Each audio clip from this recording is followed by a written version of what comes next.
የዓለም ቤዛ ኢየሱስ ነው፣ የፈወሰኝ ጌታ ነው። መዳን በሌላ የለም፣ እኔ አምናለሁ ዘላለም።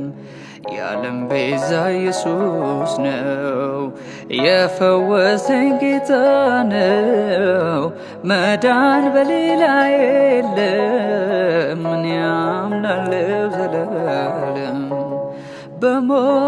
በሞግዚቱ ሥራ ፍጥረት ስላልዳነ